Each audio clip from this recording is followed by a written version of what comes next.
Hello everyone, how are you all? I hope you are all fine. In today's video, we will discuss about moment of inertia. Basically the concepts about moment of inertia. Okay, so let's start.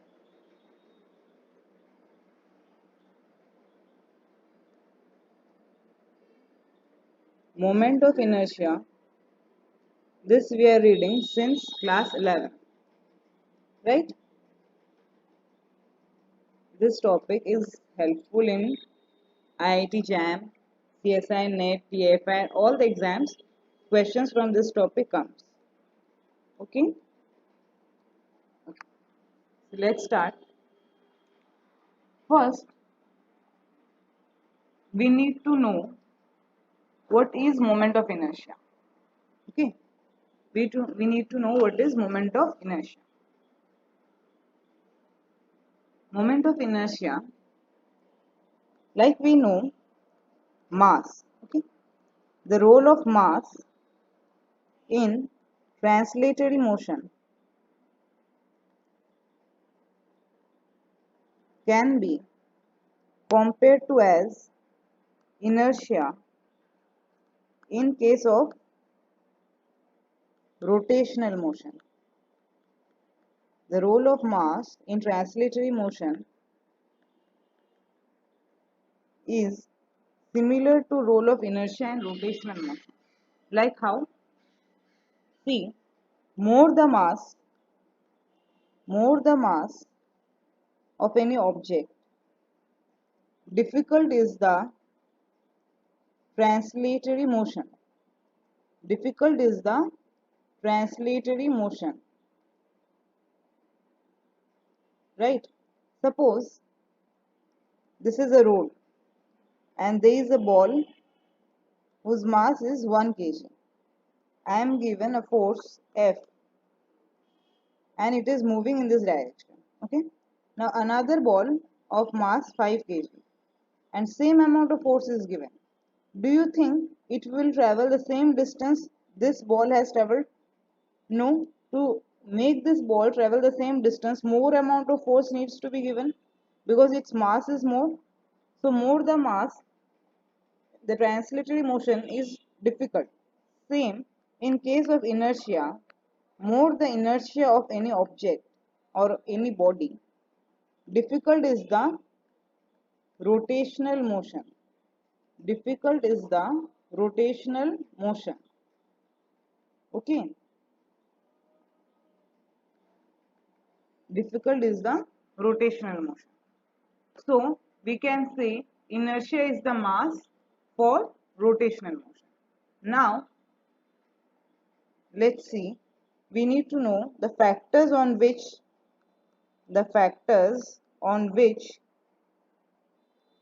inertia depends.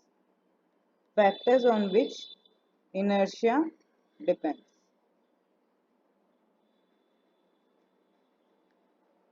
See, let's see, this is a origin O, this is a object or body of mass m and the distance from the origin is r. Okay, and say the moment of inertia of this object is I. Now let us consider another object, same distance r, but mass is twice of m. Then, and the moment of inertia is I dash. Then we can say that I dash is equals to twice of I. I dash is equals to twice of I. And this doubled, it is doubled. Why? Because the mass m dash, this is the mass m dash, is twice the initial mass. So we can say moment of inertia is directly proportional to the mass m. Second, suppose initially the mass was m and it was at a distance r and the moment of inertia was I. Second time the mass is same m but the distance is suppose 2r. Okay, then the moment of inertia will be what? 4 times of I. This I dash will be 4 times of I, which means it is proportional to r square. It is proportional to r square. So I dash is equals to here proportional to 2r square, that is proportional to 4r square, that is proportional to 4 into I. So we can say that moment of inertia is directly proportional to the square of the distance. So we can say I is proportional to mass m proportional to r square. So I is equal to mr square. Here constant of proportionality is 1. And r is what? R is always the perpendicular distance. R is always the perpendicular distance from the rotational axis and mass m. How? See this.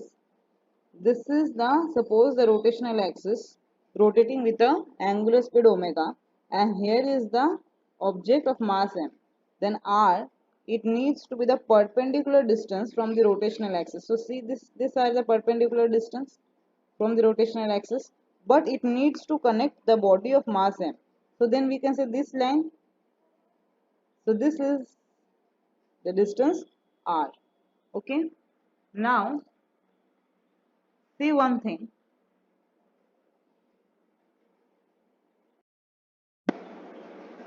Now suppose there is a single body, there is a single body, then for that we know the moment of inertia I is equals to m r square. Now for suppose more than one object is there, okay, in this way suppose, okay, and the body is rotating in this way. This is the mass m, the distance r is same, the perpendicular distance is everywhere r. Then the moment of inertia we will write it as summation over m of I r square, where I is equals to 1 to, here it is up to 4 particles are there. So we will write, suppose this is m1, m2, m3 and m4, then the moment of inertia will be m1 r square plus m2 r square plus m3 r square plus m4 r square. Okay. Next, we will find the moment of inertia for some symmetric objects. Okay, these formulas we need to learn or we need to know. Remember these formulas.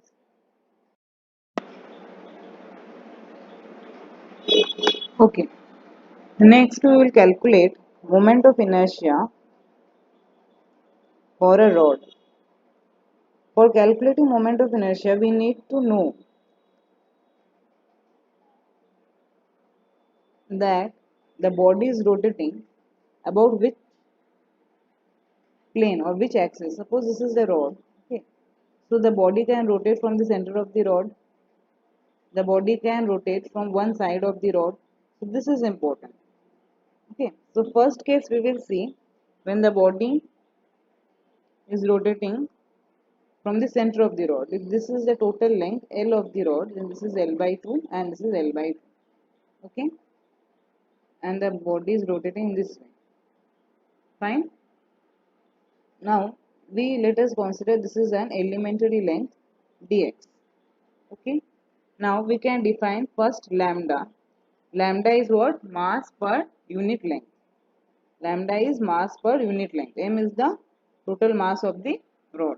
So moment of inertia for a continuous system like this can be written as r square and dm. Okay. Suppose in this elementary length dx, the mass of the rod is dm. Okay. So now integration r square dm. Now here r square is what? X square. It's only along one axis, so we will take this as x square. Dm we will take as lambda dx. Okay. Now we will integrate this. We will get x cube by 3 and lambda will come outside.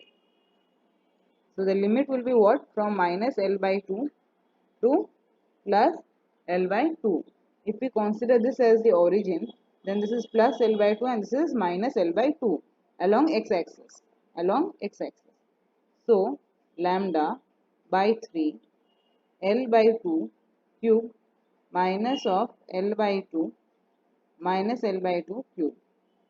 So we will get this as lambda by 3 lambda cube by 8 minus minus plus lambda cube by 8.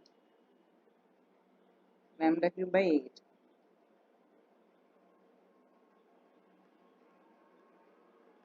So this will get as 2 lambda by 3 lambda cube by 8. So this is 2, this will cancel out 4.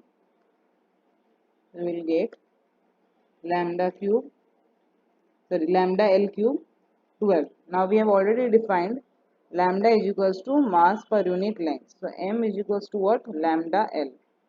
So lambda m by L cube by 12. So we are getting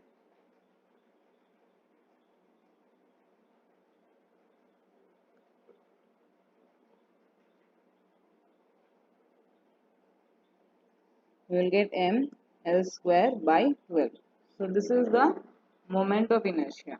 Okay, this is the moment of inertia. Now suppose if the lambda, that is the mass per unit length, is not constant, and if lambda varies with distance, suppose lambda is equals to lambda naught x, suppose lambda is equals to lambda naught x, then how how can we proceed?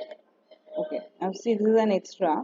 If lambda is equals to lambda naught x, then the moment of inertia I is equals to, we will not start from first, we will do from here only. You see x square lambda dx.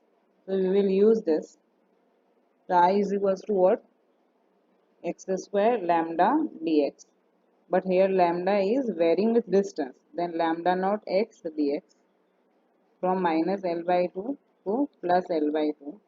Then lambda naught x cube dx from minus L by 2 to plus L by 2. That is equals to lambda naught x to the power 4 by 4 minus L by 2 plus L by 2. This after integration, substituting the value, now you see lambda naught by 4 L by 2 4 minus of minus L by 2 whole to the 4. Now see, minus is there and here it's even power. So this, that means what?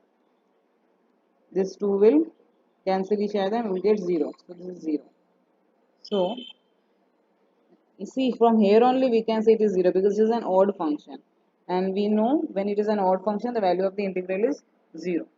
So if question it is comes that lambda is varying with lambda naught x, that is it is varying with x, or if lambda is varying with square of x, then we have to proceed in this way. Okay, then we have to proceed in this way. Now we will now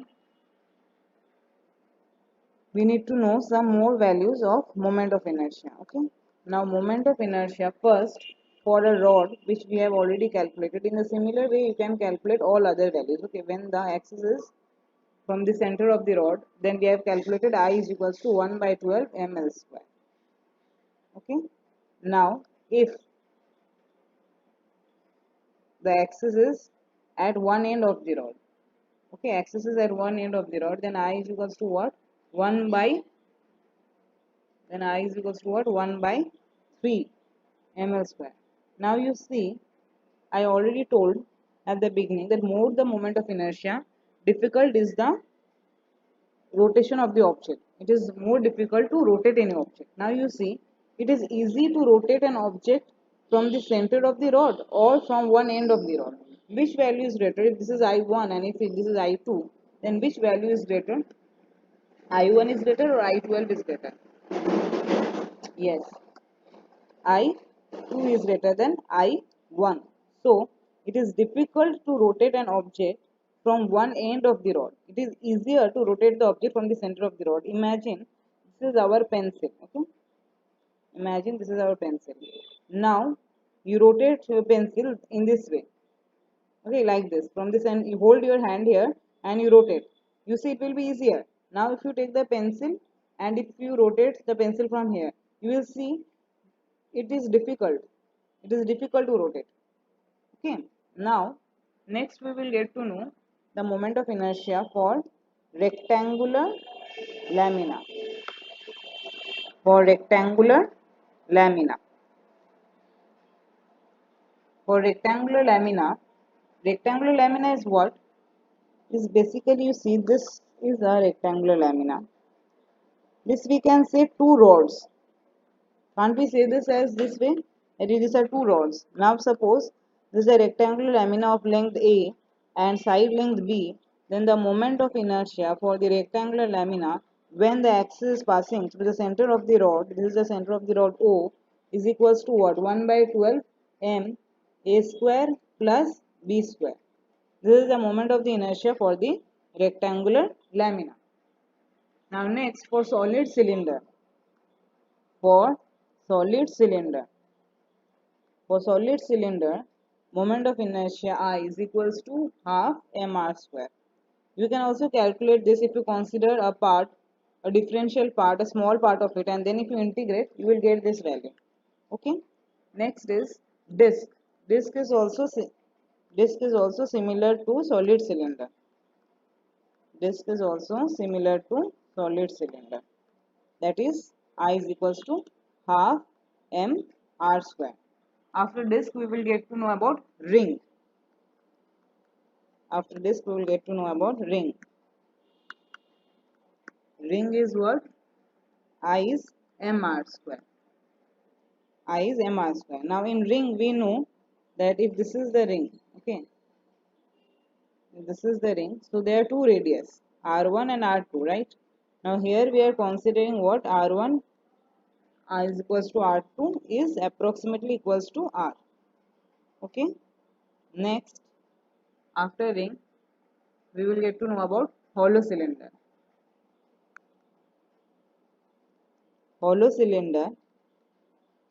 Hollow cylinder also same. It's like a ring only. Here we will get two radius, R1 and R2. Now you see hollow cylinder, I is equals to what? Half m R1 square plus R2 square. Now if you see R1 is approximately equals to R2 and approximately equal to R, then we can write what? I is equals to half m R square plus R square, that is equals to m R square. Okay, that is equals to m R square, which you can see is what? Equals to the ring, same as that of ring. Okay. Next, after hollow cylinder, next is solid sphere. Solid sphere, I is what? 2 by 5 mr square. Okay. Next is hollow sphere. Hollow sphere, I is equals to 2/3 mr square. Now here I need to tell you one thing. Here the axis of rotation is where? This is the axis of rotation. Okay. This is the axis of rotation. Here the axis of rotation is what? From the center. Okay. Next. Now moment of inertia, if the mass distribution is not uniform, if the mass distribution is non-uniform, then we can see the mass distribution as three types. One will be lambda, that is mass distribution per unit length. Okay. Another is the surface. Here dm is equals to what then? Lambda dl.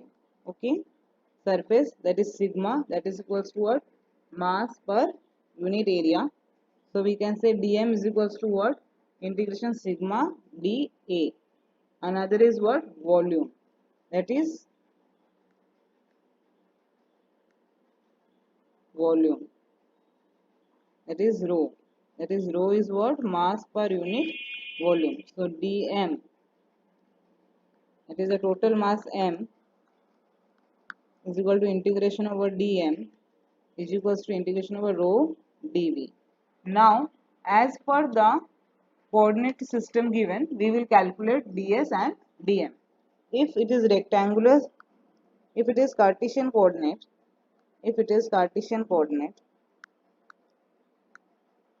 for Cartesian coordinate, okay, we know the volume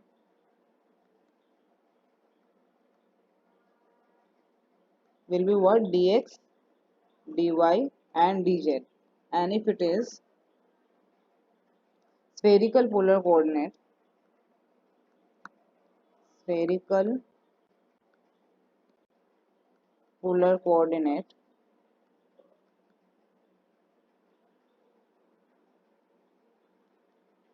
then the volume is, what is that? One component will get dr, another component r d theta, another component r sin theta d phi. Correct? If it is cylindrical polar coordinate, if it is cylindrical coordinate, then then the volume is then the volume is, suppose I am considering this rho phi z, d rho, rho d phi, and dz. Okay, this we have to understand by the question given in the exam, that which coordinate system we have to use. Okay, now suppose, let us also now deduce one more expression for disk. Okay, we have already said for disk the moment of inertia I is equals to what? Half m r square. Now for disk we will use what? We will use polar coordinate. Okay, now you see this is our disk. Okay, yeah, I know my drawing is getting little better, no, from the previous lectures. Okay, now you see this is the angle theta, this is r, so this arc element would be what? R d theta. This is d theta. Okay, this will be r d theta. Now we know that this d theta is varying from 0 to 2 pi, right? This whole is 2 pi. Now suppose here we are, see this is, here we will consider what? Sigma, surface, that is mass per area. So here mass area is how much? Pi r square. Okay, now we will find the moment of inertia I is equals to integration over r square dm. Okay, now r square dm is what? Sigma ds or dA, whatever.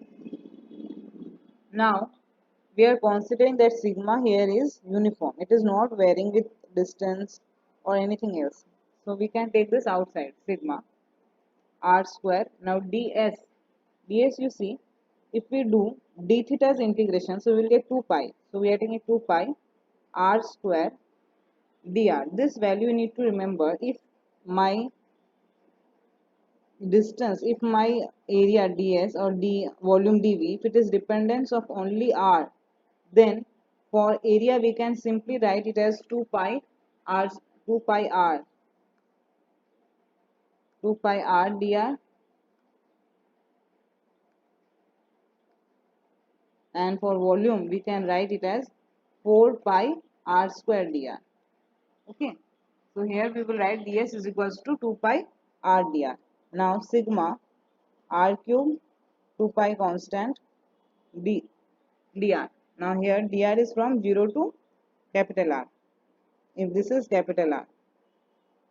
Okay, now 2 pi sigma, this is r to the power 4 by 4, that is pi sigma r to the power 4 by 2. Now sigma we have already said is equal to m by pi r square, so pi m by pi r square r to the power 4 by 2, that is equals to pi cancel out, m r square by 2. This I already told before that this is the result, so we have deduced this. Now similarly you can deduce all other. One I have proved for rod, and this is for the disk. Okay, now similarly for solid sphere if we do, then we will take the volume, that is the mass per unit volume, we need to take that. Now in case of solid sphere, okay, let us now deduce one for solid sphere also. Solid sphere,